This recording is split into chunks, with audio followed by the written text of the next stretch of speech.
What's happening, everybody? It's Sean with Reactions to the Classics, and today we got a reaction to David Gilmour's self-titled solo debut, brought to us by a friend, longtime supporter and patron of the channel, Trucker Kev. Thank you, Kev.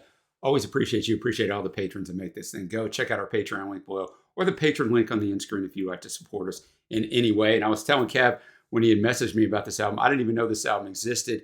Love me some Pink Floyd, a lot of Pink Floyd up on the channel. And I always like to see what the patron has to say. Obviously, Trucker Kev knows a lot about this album. He knows a lot about music. So here's what he says. Well, here we have David Gilmour in between recording Animals and The Wall.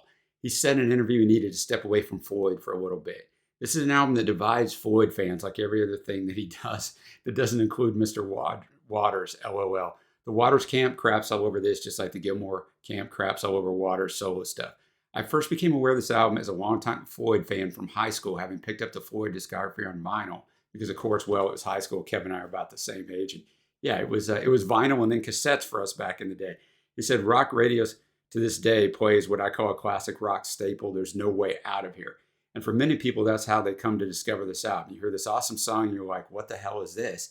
This ain't on no Floyd album. And then you come to discover it's on David's 1978 solo album. So a whole new generation of fans were turned on to Gilmour and later on Pink Floyd. Now, this album has mixed reviews originally from critics. Most enjoyed it, though. It was reissued, remastered, and extended by about half of the songs by about 20 seconds or more. But the sound quality is excellent, and that's what we're going to listen to for this one. David recruited a couple of friends from his old band from way back in the day, and there's just some great musicians on here. The production is solid because Dave oversaw the production of the album. It's one of my favorite albums, start to finish. I listen to it often. When I want to hear some Gilmour guitar, as a guitar geek myself, because Kev plays the guitar, I'll link his channel down below. He does some covers. I tend to pull this album out and listen to it start to finish. Those of you who are weather geeks in the States, and if you used to watch the Weather Channel a lot, remember they used to say, and now time for your local weather? Well, they used the first cut on this for many, many years in their playlist of alternating songs. The song Millhouse. I don't know how to say that. I tried to look it up and I couldn't find it. So sorry, Gilmour fans. Yes, that's right. The song that plays a local weather forecast would go rolling along. And guess what? The Weather Channel used to put down the music that they played on their website at the time. You could go to weather.com, look up local forecast music currently used. It was used for quite a few years and it brought more fans to the album. This is one of those, like many of Kevin's full album reviews, he says, I cannot simply rate my favorite songs. I like everything. I think it's a fantastic album. It's got great instrumentals interspersed. It's also got great songwriting, and of course, it's got unbelievably great Gilmour guitar. It doesn't tire you out. This is definitely, though, what I like to call one of those albums that are headphones only for maximum enjoyment. There are certain genres of music where you can crank the stereo up at home and rack it out, but this is one of those that I think are more enhanced through headphones with a decent level. Doesn't have to be blasting, but medium to loud does the trick. And there are albums and artists like this, right, that I listen to through the car stereo or whatever, and I'm like, this is not good. And you put the headphones on, you're like, oh, I get it. I'm going to save his rating till the end. He said in closing, if you've never heard this before and you're a Floyd fan like me and a Gilmour person like me, you'll probably really enjoy it in its entirety. If you're a Waters fan, which I am as well, you'll probably crap on it and say it needs Waters, just like pretty much post Pink Floyd albums after the final cut. But it is what it is. So that's the end of Kev's stuff. So David Gilmour is an English guitarist, singer, songwriter, and member of the rock band Pink Floyd, obviously. He joined as guitarist and co-lead vocalist in 1967. Shortly before the departure of founding member Syd Barrett. That's a whole nother story.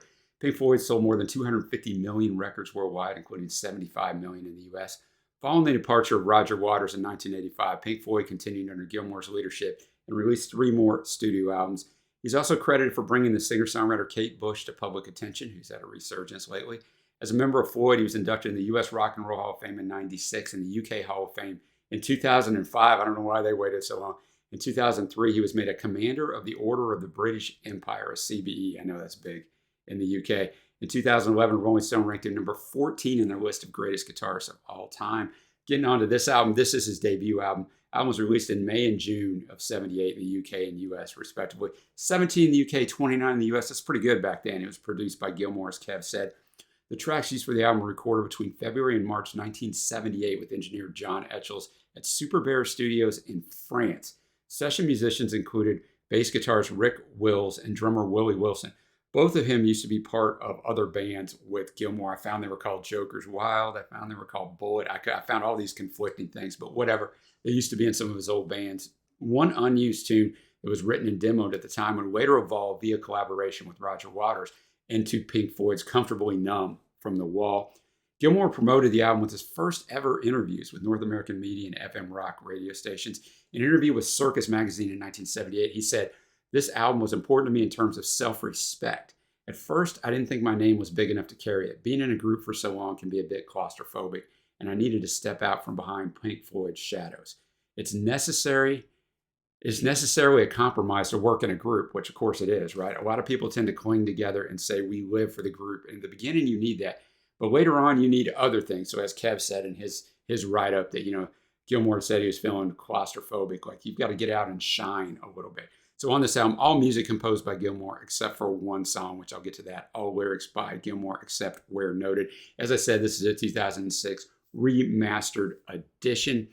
We're going to start out with that Millhouse. I don't know how to say it correctly. The instrumental. It was the name of Gilmour's boat. I'm going to have the lyrics up as always. Of course, 3 of these are instrumentals. They won't be up on there. Thanks again, Kev. Millhouse. It's weird. I don't have to look at lyrics so I can just sit here and vibe, man. This is one you do turn the headphones on and kind of turn the lights out and just get lost in it, man. I liked it. I like the build on it. Real slow at first. It's almost 6 minutes long, so they can start layering guitars on top of guitars, but never like just hit all out, and I like that, just a little subtlety to it.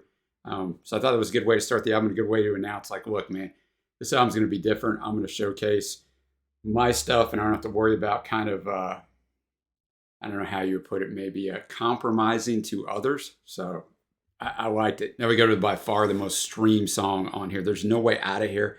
Originally recorded in 1976 by the obscure country rock band Unicorn, which Gilmour produced. This was the one. It was written by Ken Baker.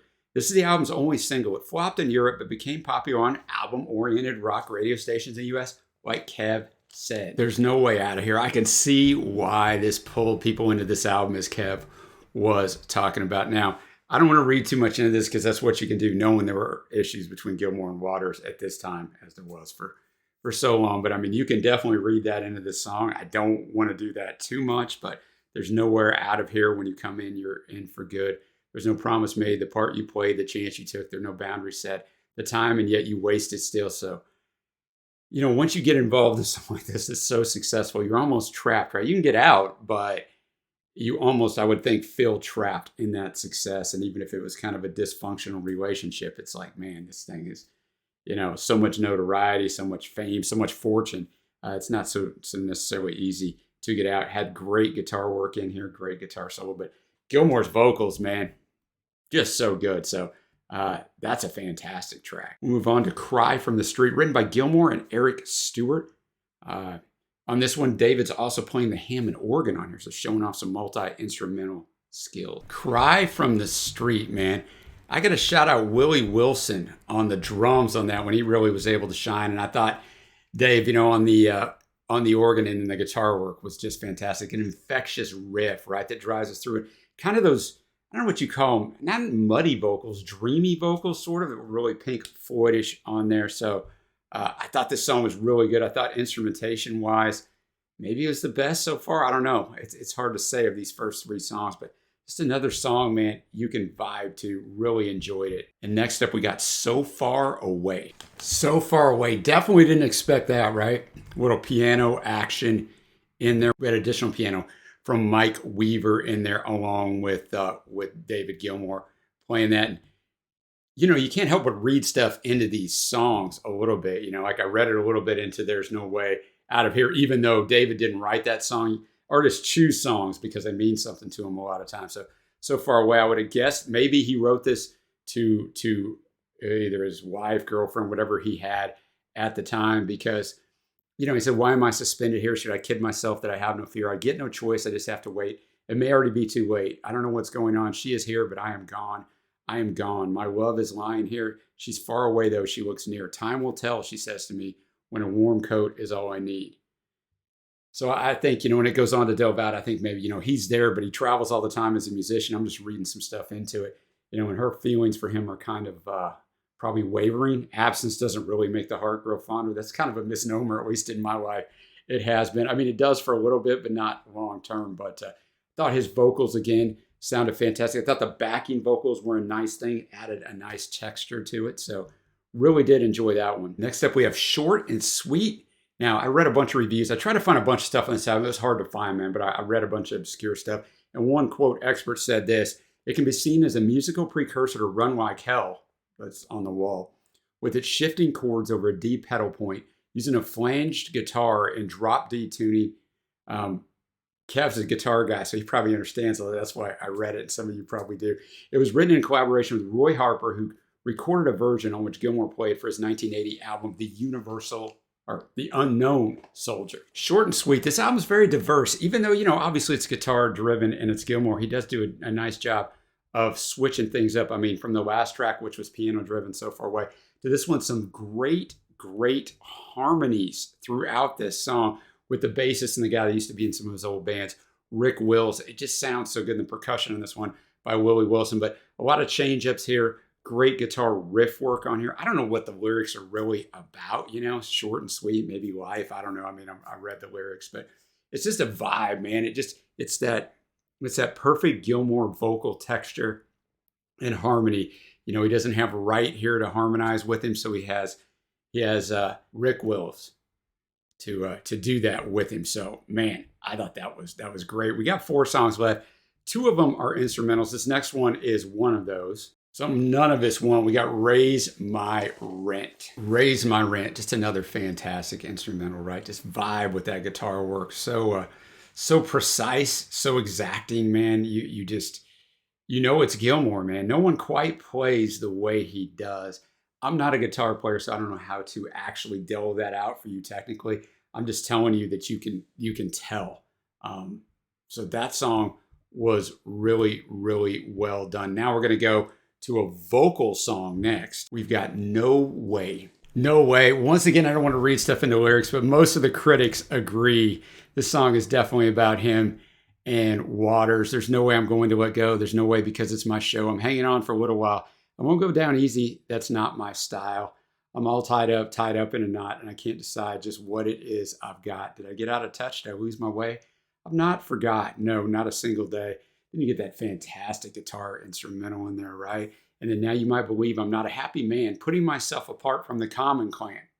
Well, the boat we're sailing, we have a leak or two, you think? But I know it's sound like me and you. So there's no way I'm going to let go. There's no way because it's my show. I'm hanging on for a little while. I won't go down easy. It's not my stuff. He could be talking to a girl, right? But I would guess everybody's right that he's talking to Waters. I mean, if he felt like he needed to get away from the band a little while, I would imagine that's going to reflect in his writing, right? That frustration gets to come through when you're an artist. But the instrumentation on here, it's a broken record, no pun intended, but it's so good. Now we got a little play on words. Definitely D-E-A-F, not D-E-F. It is an instrumental. Definitely taking us right out. There was no fading of the outro there. I had to stop it there. Definitely the most outside the box, probably the most technically difficult instrumental. Maybe not my favorite on here, but man, just quite precise, quite well done. And Rick Wills got to actually shine some on the bass. You haven't heard a lot of his bass work in here. I don't know. Maybe you'd think David maybe had a little PTSD on the bass work. I don't know from what he was coming out of, but definitely technically impressive. Now we're to the last track on here. We've got I Can't Breathe Anymore. I could already read some of this before I even see the lyrics. Let's do it. I Can't Breathe Anymore. About the first minute 40 are the vocals, and then the last 2 minutes are just great guitar work. The way you should end this album, we started with an instrumental, we end out with 2 minutes on a coda of the instrumental. And I think this song really, I Can't Breathe Anymore. It's just Dave talking about being claustrophobic. The quote that Kev shared at the start is exactly, I think, what he's talking about here. He just can't breathe anymore. He's kind of lost his way. I can't breathe anymore. Why that is, I'm not sure. I've got my feet on the ground. In fact, I'm flat on the floor. So instead of having the feet on the ground, you go, oh, well, he's laying flat. My direction is lost. I should take pause to take stock. It's a new one on me to even dream that you're free. It's a tale without an end, but the end is there for all to see. And if the end weren't so real, coming round and around again on me. I guess it's all about my pride. I want to be there at the kill, but with or without God on my side, I know that I really will. So I read the whole song too because I think it's his best writing on here. But once again, as with the whole album, the guitar work definitely stands out, which will nicely segue me into my favorite tracks. Very difficult here. I make notes on all the songs I mean, I don't know. Honorable mention, I guess, So Far Away, that piano. Also, Raise My Rent, my favorite of the instrumentals, I think, but definitely also gets an honorable mention just because it was so technically difficult. Faves, There's No Way Out of Here, Cry from the Street, short and sweet, those great harmonies on there. Also, No Way, and then this last song, I Can't Breathe Anymore. So maybe everything. I mean, Kev said he couldn't pick a favorite. His favorites on here, I guess I can't either. Now we'll go to my overall score. Kev gave it an 8.75 is what he told me. For me, golly, man, I don't know. You know, on first listen, it's just such a good vibe. I'm going to go 8.5. I don't know, man. It's so well done, man. And I think you're going to like the whole thing, right? If you like this, you're going to like it all. If you don't like it, you're not going to like any of it. It's just the way it is, man. It really is a front to back album vibe that you add. I don't know. I guess you could pick a couple of these songs out of here. There's No Way Out of Here and I Can't Breathe Anymore. I guess you could pick those out and listen to them on your own, but it is really a whole album vibe. So let me know what you think of this. What else should I check out from not only Gilmour, but Waters or any of the solo projects? And yeah, man, appreciate you joining. Until next time, I will see you.